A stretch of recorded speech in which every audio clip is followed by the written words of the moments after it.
আল্লাহ শুকরিয়া আদায় করছি, আল্লাহর একান্ত মেহেরবানি যে এই বিজয় আল্লাহ তাআলা দান করেছেন। তবে আমি এটাকে শুধুমাত্র প্যানেলের বিজয় বা ব্যক্তির বিজয় হিসেবে দেখব না, পাশাপাশি যারা জয়ী হতে পারেননি আমি তাদেরও বিজয় হিসেবে দেখব, ঢাকা বিশ্ববিদ্যালয়ের প্রতিটি শিক্ষার্থীর বিজয় হিসেবে দেখব। এরপরে আমাদের জুলাই আগস্টে যারা শহীদ হয়েছেন প্রত্যেক শহীদের আকাঙ্ক্ষা, শহীদদের বিজয় হিসেবে দেখছি, গাজীদের বিজয় হিসেবে দেখছি, সর্বোপরি বাংলাদেশের মানুষের বিজয় হিসেবে দেখছি। তো এই বিজয়কে তখনই পূর্ণতা পাবে যখন আমাদের প্যানেল থেকে যে ইশতেহার দেওয়া হয়েছে, যে প্রতিজ্ঞাগুলো করা হয়েছে, যখন আমরা সেটা পূর্ণ করতে পারবো আমি আশা করি তখনই আমাদের এই বিজয়টা পূর্ণতা পাবে ইনশাআল্লাহ।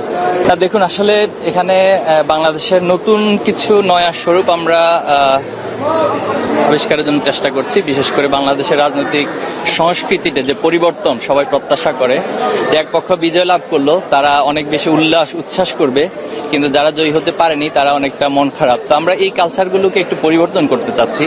এ জায়গায় বিজয় উল্লাস না করে আমরা আজকের দিনে সারা দেশে যে কর্মসূচি দিচ্ছি সেটা হলো আমরা দোয়া অনুষ্ঠান করব, শুকরানা স্বরূপ দোয়া অনুষ্ঠান হবে। পাশাপাশি শহীদ পরিবার যারা আমাদের জুলাই আগস্টে শহীদ হয়েছেন সেই শহীদদের পরিবারের সাথে সাক্ষাৎ, তাদের কবর জিয়ারত এবং আহত পঙ্গুত্বদের সাথে সাক্ষাতের এই কর্মসূচি আমরা ঘোষণা করেছি।